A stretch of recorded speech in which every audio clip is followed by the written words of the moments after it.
What they've got here in this first game, what is it about this lineup that's worked sort of with the play style that they've been able to just destroy teams in their run up to the grand finals? I mean, this looks very similar to their tiny sort of draft fight. You're going to have this one core that's going to be unbeatable. They have this mid laner that's going to provide control and lockdown for them so that he's going to be able to output damage. You have the glimpse to bring people back to the Ursa. So the concept for LGD is very much like, we're going to hit our timing, and once we do, you cannot touch us. And I think for Spirit, the problem will be, if LGD is allowed to freely just get to their timings, get that Aegis on the Ursa, where they can start ignoring the Tide Ravage, or even fighting without the Wolf Bite from the Lycan, that's when they're going to be at their strongest. So I'm expecting all hell to break loose after the laning phase. Absolutely, and I can't wait to see it. Here we go, ladies and gentlemen, finally getting into the action of Game 1 beginning between Team Spirit and PSG.LGD. Let's see if that chaos starts coming quick and fast. We know that both teams are very much able to bring it for some of the fantastic performances they've given us so far on the main stage. Yeah, and straight away Yatoro's coming out with a really smart play. He sends his illusions within the tower range, but he puts them in an area where the tower doesn't have vision, and by doing that he will scout out the ward immediately from LGD. And this is what I mean, right? Spirit are so on top of all of the small things that will give them any sort of information advantage, where they will have more vision than their opponents. Let's see if they're able to maintain it throughout the early stages of the game, where it's very likely for those movements to be coming from lane to lane. See both teams avoid one another here for the bounty runes. Bit of a poke onto Miposhka as Yatoro will still be able to grab that bounty rune. In fact, as you can see, 3 bounty runes to start things off here for Spirit, so a bit of a cash bonus to begin the lanes with. Yeah, and that was nicely scouted out by the ET. They find information of where and how many heroes has LGD brought to which runes, and then they can split up their heroes accordingly and make sure that they get the advantage on the runes. Let's look at some of these matchups. The mid lane, Pango versus Void Spirit, Toronto Tokyo versus Nothing to Say. What are we going to have going on here in the early few waves? I think most likely it's going to be a pretty farm heavy lane. I don't think really either of the two heroes are going to aim to kill each other. Probably going to be a lot of trying to push out the waves, control the runes, and then around 6 minutes when the real rune spawns, that's when you'll see both the supports collapse on a mid lane, because I think both Pango and Void Spirit really rely on that rune control. And looking at both sort of the side lanes, the 2 carries, Arme and Yatoro, who's going to have the easier time? I think if you take a look at top lane, you see Ursa against Tidehunters, generally a pretty good lane matchup because you think of how the Fury Swipes stack up on him, and they have the sustain to tank the harassment that's coming out from Team Spirit. So I think as they level up on the top lane, I imagine the Wisp Ursa will do fairly well up top. But with that said, I think Collapse is still going to have a decent game. I mean, Collapse has definitely been that solid rock of a player for Spirit time after time. He's been the one that they have, been very happy to give that prioritization, get his game into a good shape so that he can be the one to lead the charge into the team fights and start the action off for Spirit in those mid-game. Yeah, absolutely. And bottom lane, Yatoro's kind of playing this type of laning where you're not going to be pressured at all. Team LGD's priority here is just trying to get their Lycan farmed and make sure that they're like playing for their own farm. So Yatoro's going to have a great start, and he has the ability to farm up the jungle because he has the illusions that can both push out the wave and farm the jungle camp. So I expect Yatoro to be leading the net worth charts as soon as we get into around the 5-minute mark of the game. Yeah. One of the reasons why Yatoro has been as scary as he can, even if the lane was a tough one, he always seems to be able to recover. So the fact that he's going to have a decent time to start off things, you know that he will be on track to hit some pretty insane CS. It really is going to be completely down to how much PSG.LGD can find in terms of getting their Ursa involved in the kills early on. Yeah, absolutely. And there's just some trade-offs going on, but you can tell already from the net worth graphs that Team Spirit has set up their lanes to have very good farm on all 3 of their cores. Certainly showing so far here on the early CS. Both side lane cores for PSG.LGD just struggling a slightly bit more. It's very early days though. But a lot of levels coming in LGD's way. Like, this Lycan is doing surprisingly fine. He's not really getting pressured that much by the Naga and the ET because he's managed to get the lane control. Yatoro's shoved out the wave, but Miposhka yet hasn't been able to get a pull to get the lane control back. So the Lycan's getting a lot of farm while Y is able to just rotate around, moves to the mid lane, opens up the small camp. And like we talked about, right, the middle lane is going to be contested in terms of like who can push out the wave the most and then go farm the small camp. And Y on top of it runs over, unblocks his mid laner small camp to make sure that he can stay even with the Void Spirit. And when you look at sort of the tools they have available both sides with their supports, do you imagine once the 6 is there for the mids, we're going to have sort of a collapse on the mid lane to try and get the early objective, or do you think it's going to be all about reacting to the side lane fights here for the Pango and the Void Spirit? I think it's going to be important to get the rune. Like, whoever gets the first power rune of the game is going to kind of get to decide what happens. You get your bottle refilled, but you also have the ability to make a rotation. As Mira Could be in a bit of trouble here. We'll try and hold back the bear with the Hex. He's got the stick charges, but he's getting run down here by Arme. One more hit will do it. Can he close the gap? He can't. Oh, stun misses. That's going to cost him his life. Not the start there that Mira was hoping to have here in the grand finals. A whiffed ability, and that'll give it first blood to PSG.LGD. Yeah, and Collapse isn't out of the woods quite yet. Arme's hungry. And a bit of an awkward position now, Collapse. Stuck behind the tree line. We'll see how he gets his way out of it. He does have a TP, a little short in the mana. He'll have it back up now. Should be able to walk his way back ground, but a great bit of aggression there from PSG.LGD, just opening up some space for Arme to return to farming. Yeah, absolutely. And you notice that LGD are keeping the lane control up top, so this puts Tide under constant pressure, and you never know when they might make some sort of move and try to kill him. And that forces Mira to stay in the top lane. While if you look at Y, you notice that he's just rotating around constantly. He has the freedom to move wherever he wants on the map, because the lane is so pushed out by the way that the Naga plays, and the Riptide shoving out the creeps. So the Lycan can freely farm under his tower, and the Disruptor has the freedom to decide what he wants to do. Let's see what that call's going to be. We'll come in mid here. Toronto Tokyo taking a bit of harassment on the Thunder Strike, nothing to say. Stepping right up to him. There's a remnant at the ready though, Toronto Tokyo. 2 seconds. He's got the protection here of the Resonant Pulse. And great usage there of that armor. He uses the health damage of Resonant Pulse to bottle up to make sure that he's not within the kill range of the Swashbuckle from Pango. Oh, some good early pressure though from PSG.LGD, forcing Toronto Tokyo to be very cautious in that mid lane as early as it is, just 5 minutes in.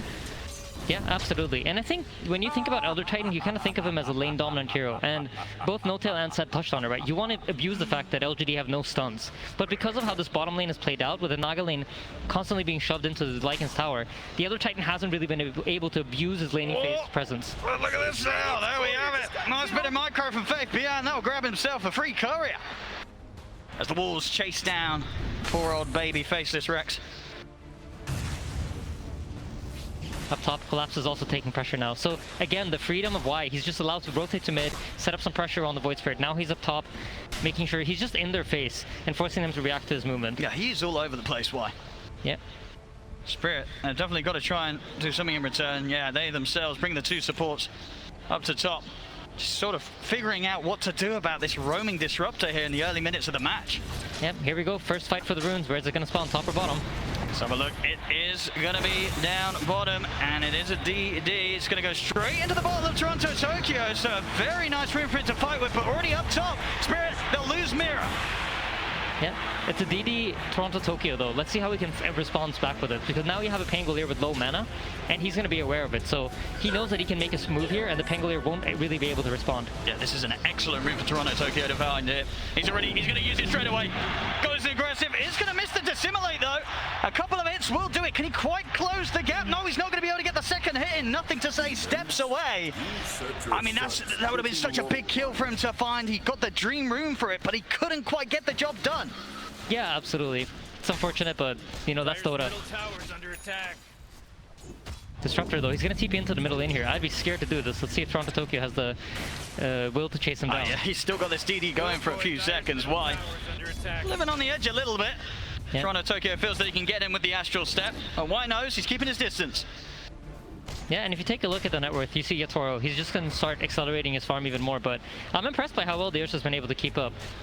This is largely due to the fact that they had lane control for so long up in the top lane, and they were able to just keep their heroes, so the enemy heroes, so close to the tower, so Tide could never really feel free. It's going to try and step over for Mira, but again, Team Spirit, they've kept their two supports up here, both Mira and Maposhka, making sure that there's never the opportunity for Arme to get any kills up here right now. As you say, Arme doesn't care too much, complete free farm, level with that of Yatoro's Naga Siren. He's having no struggles whatsoever, but Spirit just trying their best to limit anything else going into the hands of the Ursa this early. Yeah, and you notice the Naga in the bottom lane now. She's just going to put her illusions on the lane, push out the waves, while she farms the jungle camps close by, and try to get ahead of the Ursa by doing this constantly. And LGD are going to try to match by using the Wisp Overcharge to allow the Ursa to farm. And we notice both these teams are so good at stacking, and here we go again. Runes are spawning. And Toronto Tokyo is going to be the focus. Quick jump away from the Rolling Thunder. Yes, it's an Arcane Rune secured though, so if they can manage to survive these 70 seconds and nothing too bad happens, this is a huge rune for them to have. All about these power runes early on, especially in a game, you know, 8 minutes in, only the 2 kills so far. Yeah, I mean, it's the tension, right? Neither team really has anything to do yet, and they're both drafting for slightly later timings in the game. The Tidehunters now finally hit level 6, so if there's an opening, look for some sort of rotation. I think it's hard to go for the Ursa, so there might even be the possibility of the Tidehunter rotating out of this lane and making some sort of move at Toronto Tokyo. When you just look at the heroes that PSG.LGD have at their disposal, and you feel that Spirit, they're just not going to want to try and push into that tier 1 quite yet. I think for Spirit, your expectation was to do slightly better in the lanes, but they haven't really been able to do so. See, it's all right. Getting gone on here by the two of them, but the Rolling Thunder not quite ready again. Not quite yet. They'll get the glimpse back, but no further damage to come into onto the Naga Siren, so Ichiro will be fine. Yeah, a little bit of miscommunication there, it seems. The shield crash wasn't used on the hero. The glimpse came in a little bit later. Well, they've got their eyes on Arme. They know that play was made by a couple of PSG.LGD inside their own jungle, but Arme, he's out of reach of the Remnant, he's away, space is there, down bottom, Faith Beyond continues the push, the tier 1 to fall already here on Spirit's side of the map. Yeah, I think this is the most shocking part of this early game, because I expected the Lycan kind of get zoned out by the Naga, and the Naga Illusions to defend them, but... Let's see if they can get Army. They've got 4 heroes working on him right now. Ravage. He has the ult up, he's on the retreat up to the high ground, but they'll be able to get in front of him, close off his escape. Spirit will finally be able to claim their first kill here in the first 10 minutes, getting themselves on the board. Yeah, and this is a huge kill because it allows for Team Spirit to now start firing back and taking over this top lane area. They need this tower to fall. And meanwhile, this is the response you see from PSG.LGD. They rotate their heroes mid to try to force Spirit away from the top tower and force them to come defend their mid tower as a more valuable tower for the later Roshan. And they're hitting these timings, PSG.LGD, no doubt about it. Spirit just having to let them do so. Yeah, I mean, this Lycan really has becoming the big X factor. I don't think Spirit expected him to be this strong out of the laning phase.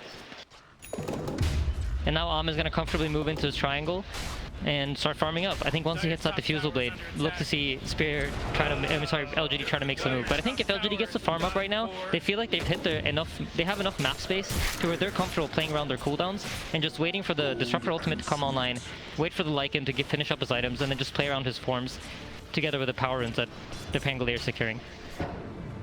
I mean, in this sort of game where, you know, both teams playing as carefully as they are, just 1 to 2, coming up to 11 minutes, do you look at the Naga Siren and feel that for Spirit, if they can keep this game in pretty calm waters and not allow the early aggression from PSG.LGD to get to them too much, this Naga Siren will be able to carry out in the later stages, or do PSG.LGD always have the means to deal with her?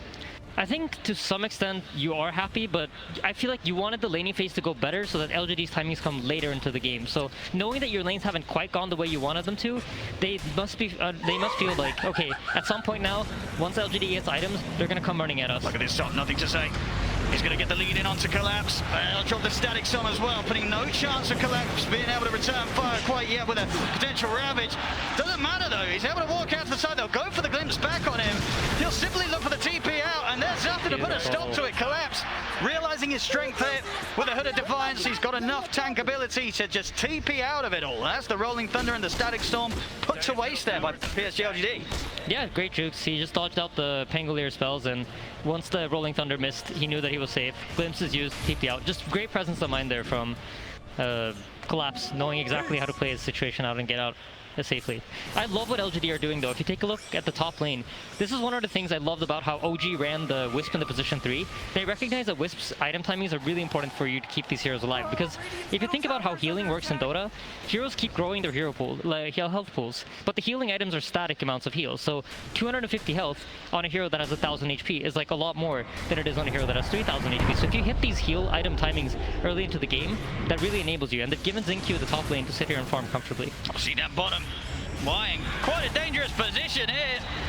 The side of the jungle of Team Spirit in Toronto Tokyo will be quick to put a stop to it.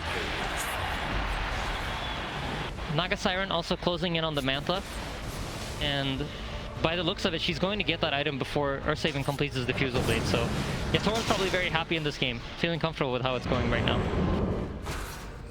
And when you look at sort of what they have against him, do you feel that a lot of the map is pretty safe for this Naga Siren to farm in. As long as the Song and the TP's up, will he get away most of the time? I mean, most likely. I think the tricky thing here, if you're LGD, is how do we deal with the illusions? How do we deal with the Naga putting illusions in our jungle that will scout out our movement and force us to play away from Roshan? Because as Dire here, No-Tail and Seb also very touched on this a lot. The Ursa wants Aegis. This is his most key item, especially when you're going up against big cooldowns like Ravage, like Finger, Earth Splitter. You know these long cooldowns, people don't want to use them on your Aegis, so it's going to be important for him to get it. And the Naga, as long as he's able to play top and put illusions in the top Dire jungle, it's really hard. Like, what are you going to do? Because their heroes don't have ways to effectively kill the illusions. And you feel that Spirit, their lineup, is geared up pretty well to deal with the fact that PSG.LGD will look for the Roshan. They won't be afraid of turning up and trying to put a stop to it. I mean, I think that's where the information game is going to be important. Can Spirit actually use the vision that they're getting to fight off LGD's timing? Because I think that is like the big question mark. Is the Ursa going to be too strong for you to kill? Or is it enough to just sleep away half the wolf fight duration and then try to fight them afterwards? I think we're definitely going to see Yatoro start to increase the lead against Arme. Bottom lane white. He'll drop the Static Storm, try to save himself, but collapsing. Maposhka will run him down, take him out. Faith behind, he's looking to get involved in this with the backup of Nothing to Say, being brought over by Jin Q. They will get Maposhka. Can the three of them get collapsed? They're trying to commit their best onto him. They will leave the two cores behind as Jin Q trying to let Nothing to Say and Faith Beyond finish the job, but they just can't. The damage isn't there. Toronto Tokyo was also starting to sweep over, so PSG.LGD, they have to back up and just accept the trade as it is, the support for support. Yeah, and Claps now knowing that, you know what, they can't actually kill me without the Ursa. It's only the Ursa that can threaten my life. Just comfortably sits bottom alone, pushes out the waves, gaining as much farm as he can, and in the meanwhile, Yatoro just pushes out top lane, farming out all these top jungle camps. If you take a look at the Dire jungle, there are no camps alive. I mean, Yatoro's farm, he is creeping further and further ahead of Arme's Ursa. You know, if there's not going to be any blood being spilt and it is just the creeps dying, this Naga Siren is just going to charge ahead in regards to farm. Yatoro is going to be huge. Yeah, and he's going for a very interesting build. He's buying the Aghanim Scepter, and the Aghanim Scepter allows him to use his Ensnare on heroes that are either slept by his ulti or spell immune. So this will give them a way to deal with BKBs. And traditionally, the way you deal with, for example, a Tidehunter Ravage is by buying a BKB. Or in this case, you have the Pangolier with Rolling Thunder. So he's actually going to be able to lock down the Pangolier during his Rolling Thunder with his net. It's a very, very smart item decision here from the Naga. A very long lockdown and reduced cooldown and increased cast range. He's going to have no trouble finding the target that he wishes every single team fight. Yep, LGD also heavily reliant on the Pangolier for the lockdown, so I wouldn't be too surprised to see him use it, specifically just to make sure the Pango can't roll over his teammates. And I guess sort of the smart approach with this item is the fact that this sort of deals with this timing where PSG.LGD is going to be more ready to fight than he is, right? He can just sort of be the anti-fight. He just stops it, gets out of there, can keep playing his game. And certainly one of the crucial parts of PSG.LGD's initiation, it's shut down completely. Yeah, absolutely. I mean, for Spirit, that's the name of the game, right? Can we drag this game on? And literally slowing him down during his roll, forcing his timing to be unable to be used, is just exactly what Spirit are looking for in this game. But yeah, we're starting to see items gear up on LGD's side. If you take a look at the Lycan, his timing is really going to be the big thing. But I think Spirit have won the early game in that there's no Roshan killed yet. And that means the second Roshan is going to spawn slower, and that's no Aghanim Shard for Ursa for the first half hour of the game. I mean, if you're PSG.LGD right now, what sort of calls are you making? Are you looking at an item that's round the corner and then saying we've got to go? Do they need to go right now? Yeah, how urgent do they need to be? I think they looks like they're gearing up to look for an opportunity, right? You finished up the Helm of the Overlord. The Ursa now has his Diffusal Blade. Your Wisp is closing in on mech. You already have the Holy Locket. So there's a lot of nice tools for LGD to take a straight up team fight if Team Spirit present it to them. See how, mate. It's going to start with a bit of a tickle onto Toronto Tokyo. The Remnant holds back the bear. Quick jump out with the steps. Nothing to say. He's trying to close in. Does he want to keep diving underneath the tier 2? Maybe trying to get some vision for a setup from the Disruptor. But now, Team Spirit, they're far enough away. Nothing to say. We're going to hit with the Swashbuckler. Bronx and the Maelstrom. Nearly bringing him down. But Toronto Tokyo gets away. On as low HP as he is, Collapse also able to TP out as there's nothing else to stop his escape. Team Spirit, they're able to avoid the move completely by PSG.LGD once again. Yeah, and they didn't even have to involve the Naga. So during all of this time, Yatoro's still just gaining farm. He's 2,000 gold ahead of the Ursa already. Oh my, this is going to be a problem. He's getting out of control. He's only, I believe he just finished his Aghanim Scepter too. So he has Manta and Aghanim Scepter at 17 minutes into the game.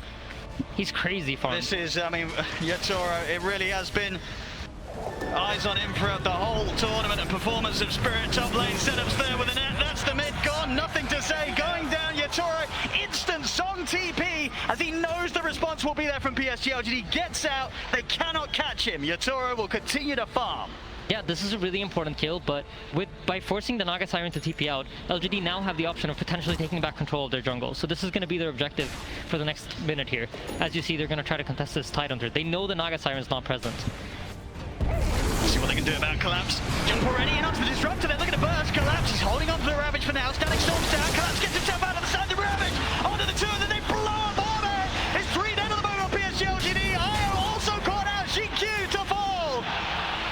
That's absolutely massive. My goodness.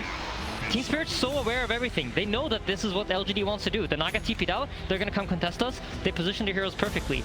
You see the kinetic field come out, but there's no static storm to fall because you have the Lion in position to interrupt that. It's just Spirit are playing so well right now. They're just recognizing where LGD's timings are. It just seems like already, just in the first 18 minutes of this game one of the grand finals, Team Spirit, they're just completely in the heads of PSG.LGD. The way that PSG.LGD wanted to play, it's just not happening. They're crumbling, they're falling apart. And Yatoro, he's just going to continue the glory. Mid lane, the setup there onto the Pango. Nothing to say, goes down.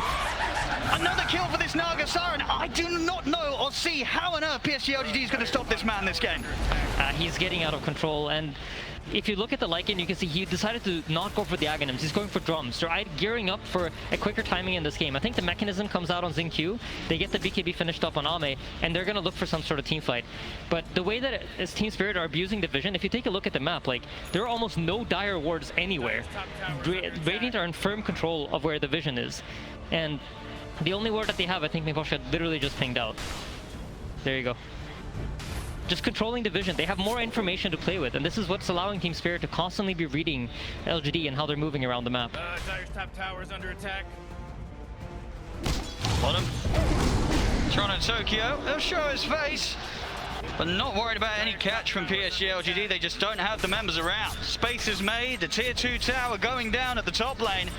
There won't be any defense from PSG.LGD here. Spirit just continue to hit the timings, take the objectives at a pace that PSG.LGD's lineup will be incredibly jealous of. This is what they wanted to be doing, and it's happening the other way around. Yeah, absolutely. They are starting to finish up some key items though. You see the Pangolier now has a Blink Dagger, so they have an easier form of initiation rather than just trying to run at them with a roll. So if Team Spirit heroes start getting cocky and playing alone, there is a way for LGD to respond and punish. Very close to this mechanism on the Wisp as well. It's just 100 gold away, and this really is the Wisp's big timing. You have both the Holy Locket and the mech to heal up the Ursa, and Ursa's closing in on BKB, so I'm smelling a fight in the waters, Owen. Yeah, the next one, it's got to be strong from PSG.LGD. Another rough fight, and this game could quickly fall out of control. Yeah, and as strong as the Naga Siren is when she's playing this kind of map game and she's able to get the pickoffs, she isn't the strongest hero to fight up against the Ursa. So if you think about how these heroes function against each other, the Naga can't really fight up against the Ursa straight up. So if LGD is able to corner Team Spirit and they can take a fight where it's just a straight up 5v5 with the BKB and the mechanism finished, that could be an amazing timing for them. But Spirit don't want to allow that, so they're deciding to smoke up and make the move on their own first. Let's see if they catch PSG whilst they're least expected. BKB is out for Arme. Dire's middle Why? So they start things off, they'll go for Y. Take the Disruptor out of the action. And Disruptor is a really key kill, because if the Disruptor isn't alive in the fight, they can't really go for Collapse. Look at Collapse's itemization. This is so smart. He's going for the Yules to get it with a hood and a Blink Dagger.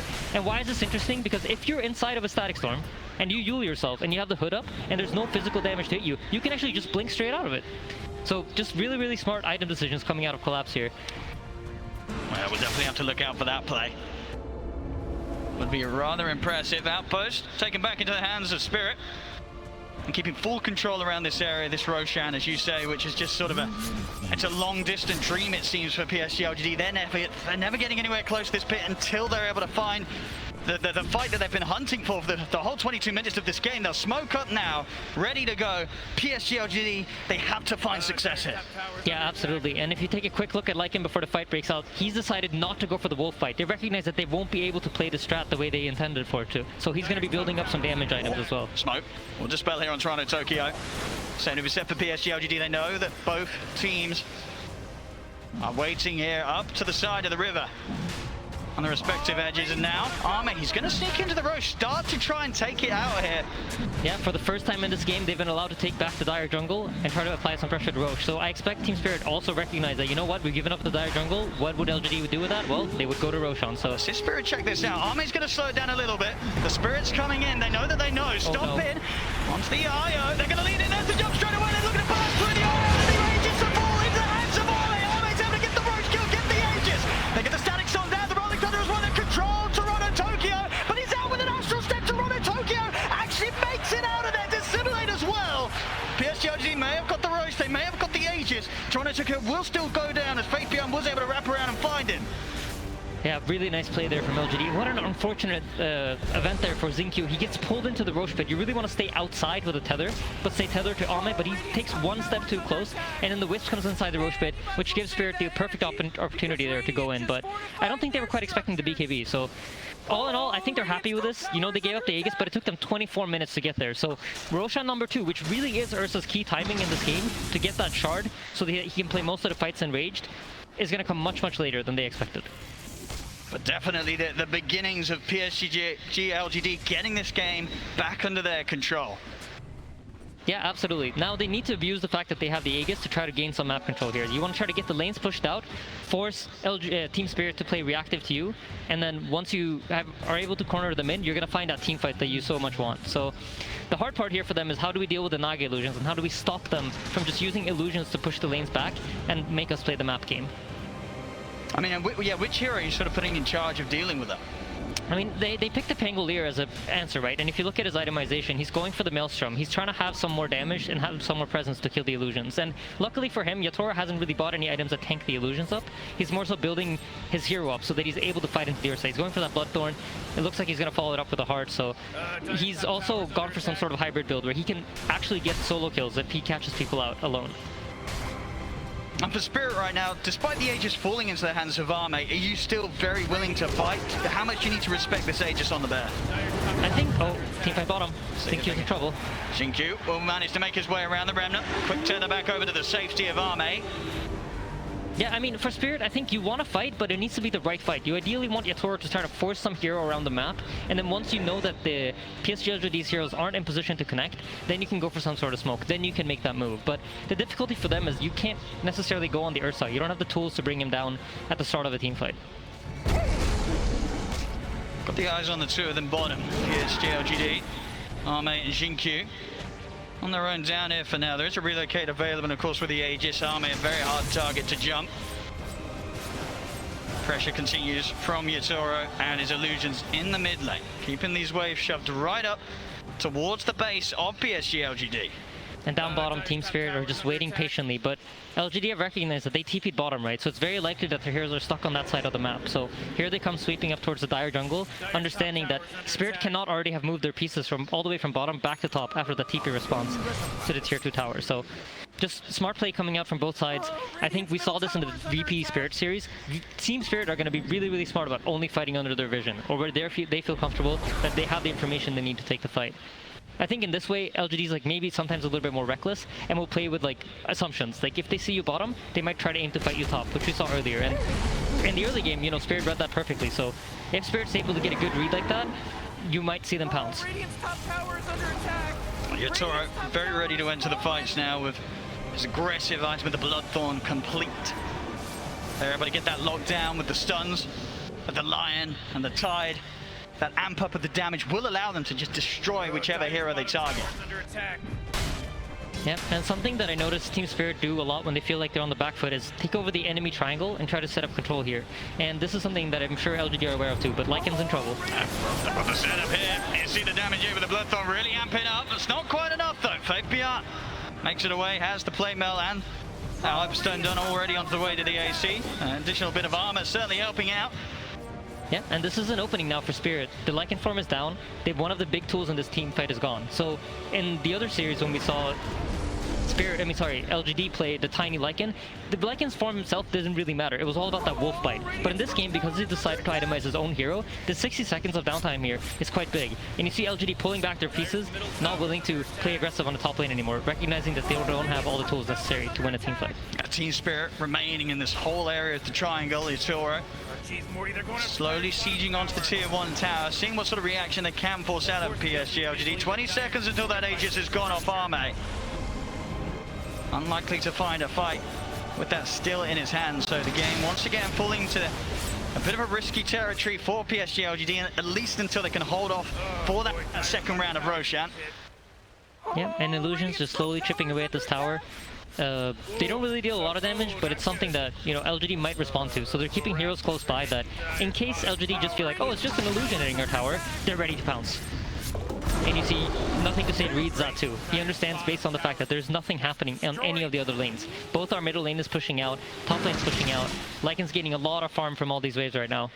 He recognizes all the Team Spirit heroes are bottom here. Yeah, he has to be so careful showing his face to clear the wave.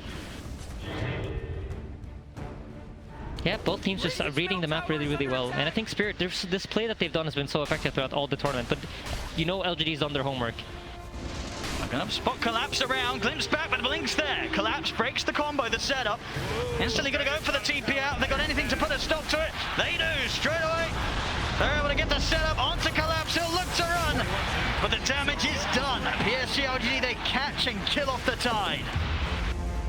Yeah, and this is a result, right, of Team Spirit has been in the lower bracket, so they've been playing so many games. LGD has that information based on previous games of where does Team Spirit go when they feel like they're behind? What do they do? What is their approach? And I think LGD is one of the best teams at the tournament at just abusing this information that they're gaining about the teams. They understand what is Team Spirit specifically going to do? How do they approach the situation? And they find that smoke because of that. They're playing most of this game with very, very limited vision. I really want to point that out. Like they barely have vision of what's going on the map. Radiant's middle tower is under attack. Even without their Tide, Spirit maintaining their aggressive posture over PSG.LGD's half of the map, and already looking for action once again around the bottom tier 2. See if they find the setup. They've got the Hex. They're going to look to jump in. Static Storm's going to be put down from wide. Stops the backup coming in. Still though, is it the burst enough? It is. They take down Arme. That burn for the Bloodthorn. It's enough to send the bear back to base. That's an absolutely massive kill, and I think Zinq felt like he could keep him alive. There was no relocate out, so next team fight, here's the tricky part. Do you relocate Arma out as soon as he gets hexed? Because Spirit has now proven to you that we have the abilities to burst your heroes. That's why he's also in trouble. There should be another one. It's definitely another one, Itoro. Target to target and over towards the mid. The BKB having to be popped by Nothing to Say. See if Itoro's got the setup. He has. There's the initial route. See if they've got any further follow-up here. The relocate, they'll take him out. They've got to keep Nothing to Say safe. Get him away from Team Spirit. As Team Spirit, they're pushing down the mid onto another tier 2 tower. Nice play by Faith Beyond. Tanks that Aether Remnant with one of his wolves. So Team Spirit, they're doing this so smart, right? We had the draft panel touch on it. Fighting 5 versus 5 is not really where they're strong. They want to delay this game, keep finding these pickups, try to find these opportunities where they can get a jump, burst someone really quickly, and use the fact that we have Ravage to reset, we have Naga Sleep to reset, which is forcing LGD to be very careful about how they use their cooldowns. And this is leading to them they're just playing this game very well. And these small decisions that they're making, where you notice they're not really charging into the enemy, they're not giving LGD the kind of fights that they're used to getting. I mean, and with the heart done on Itoro, you know, the 26 armor, 3,500 HP, how hard is it for PSG.LGD to really ever get on top of him now and take him out with the focus of Arme's Ursa? I think the biggest thing is that the illusions are tankier. If you take a look at how Itoro is playing the fights, he's staying very far back with his primary hero, using the Bloodthorn and using the Ensnare, and having the illusions deal the damage. And if LGD really don't have heroes that want to hit illusions. Ursa wants to sit on top of a hero, like just keep hitting him, keep hitting him, keep hitting him. You don't want to hit these illusions where you get like 5 to 6 hits in, and then you got to switch over to the next one. That's a way of making the Overpower a fairly useless ability. Of course, that timer that they'll be having in their mind, the Roshan potential respawn in just over a minute.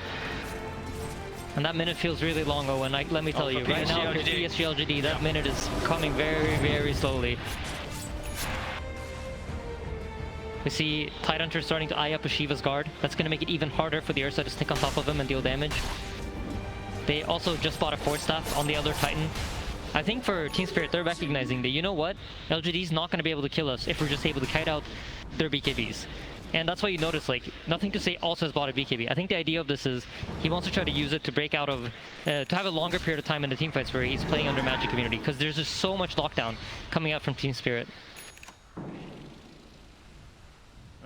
Go Scepter on Mira. Toronto Toki has Yules and Kaya Sanj also eyeing up into Shiva's guard, but I would be surprised if he doesn't change it up. And on the courier, he has a full BKB too, so I'm really liking Spirit for this game mode. They're in a very dominant position here. They're scaling up very nicely. With the timer, they know it's going to be around the point where PSG.LGD are going to be checking out that Roche pit, looking for the respawn. Spirit, they're heading over to try and do something about the presence. They're going to jump straight in on the GQ, burst with the finger. As the IO goes down, no buyback. GQ cannot get back into this fight. Nothing to Say has to roll out with the Thunder. So this is huge, right? Both Lycanform was committed, as well as the Pangolier roll. So the Roshan spawns, which it does, this is free Roshan for Team Spirit. And remember how much we talked about how badly you want this for LGD. It doesn't even matter if the Sagas comes to use for Yatoro, they just want to make sure that PSG.LGD doesn't get it. This is the only shard, Aghanim shard, that has dropped from Roshan throughout the entire game. So that's 1,400 gold that now Ame is going to have to spend for himself. I mean, it just goes to show how solid of a position that Spirit are in, where just a couple of ults expired by PSG.LGD and a dead IO, and suddenly the rest of the lineup, they cannot do anything about Spirit taking the Roche. Continuing their lead here, 7k up. I mean, Yatoro, he himself, 7k difference between him and Ame's farm. Well on the way to having a butterfly complete for the next bit of action as well. Yeah, and with this butterfly, he actually has the option of now utilizing his own hero too, once the situation looks good for him, because the Ursa can't just burst him. The bash is going to miss, there's a proc chance on the bash, there's a proc chance on the miss, so it's going to be hard for the Ursa to just lock him down. And just very intelligently itemized by the Naga here. For the early part of the game, when he knew it was going to be a map control game, he bought the Orchid, he bought the Ags, played for the map, looked for those pickoffs, and those key pickoffs have really led to the situation that they're in the game now. Gembot picked up by Y. You can feel, they feel the pressure of the vision. They're not getting the vision that they're used to. They don't have the information that they're used to playing with in this game. Miposhka is just shutting them down. Oh.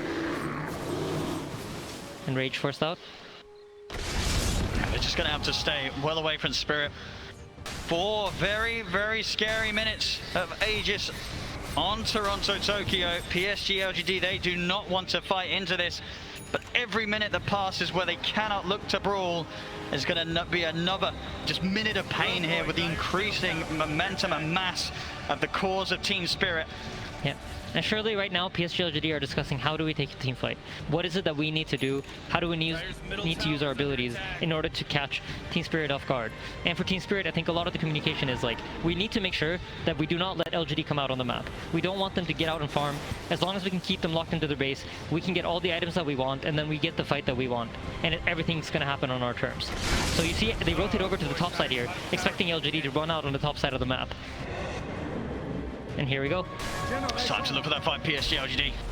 Execution has to be immaculate. Yeah, they're scouting with the wolves. They're getting the info they want. They're looking to try and start the collapse, but Collapse is able to blink away from the lead-in. They'll turn their attention over towards Yatoro, but with the instead looks to hold him back. Nothing to Say is able to get out of it. As they'll get the Static Storm set up onto the Nagasara, but the illusions, they're just forcing back. Why? Swashbuckle's going to miss. I mean, Yatoro's barely been scratched. He's back up to full HP. PSG.LGD, they have to run back to base, but Collapse, he's in with the Ravage onto the two of them. Silent the stand onto Ame, he'll pop the BKB, turn towards Toronto, Tokyo, but they cannot stay for this fight. They've got to get back to the high ground, back to the base. As PSG.LGD have to charge back to the safety of their high ground as quickly as they head out. Collapse. He's going to look for the set appear outside of the base. Another BKB force. Faith Beyond trying to head back to the safety of his teammates. The ensnare locks him down. The illusion's starting to go to work. Remnant left into position. They drag him back with a spirit of the finger. My goodness, the Lycan gets absolutely destroyed. And Toronto Tokyo's not done. Diving up to the tier 4s, committing with the dissimulate. He's trying to go for GQ. Will die underneath the towers, but he's got the Aegis. He's ready for round 2. Yeah, I mean, it's just the micro decision making from Team Spirit is so beautiful to watch. I think every time a hero pops BKB, within half a second, there's a Naganet flying at it. And in the fight, you saw Ahmed pop BKB to try to man up and fight. And then the net comes, immediately he has to pop his ultimate. He can't use the enrage the way he wants to. He's forced to use it defensively all the time just to break the net, just to be able to stick on top of the targets. Just trying to clear out these illusions now. It seems all but impossible. The Rex dying, the melee Rex will fall. They're going to jump onto your turret, but they've already lost one at the start of the action. BKB from Arme, he's trying to stay on target, but Yatoro is able to sing their way back to safety. And now he's ready to go back in. The song ends, Toronto Tokyo, BKB up, jump over with the Remnant, crouch back the Ursa. Arme disappears in a matter of seconds. GQ to fall as well. GG is called. And my goodness, what a buttery smooth start to the grand finals here for Team Spirit. They couldn't play this any better, Aiden. This is how you dream of entering a grand finals at the International. Yes, absolutely. Just everything they're doing, they're firing on all cylinders. Their macro understanding of the game, how LGD might try to sneak out of base, they're in position to cover it. And then once that fight happens,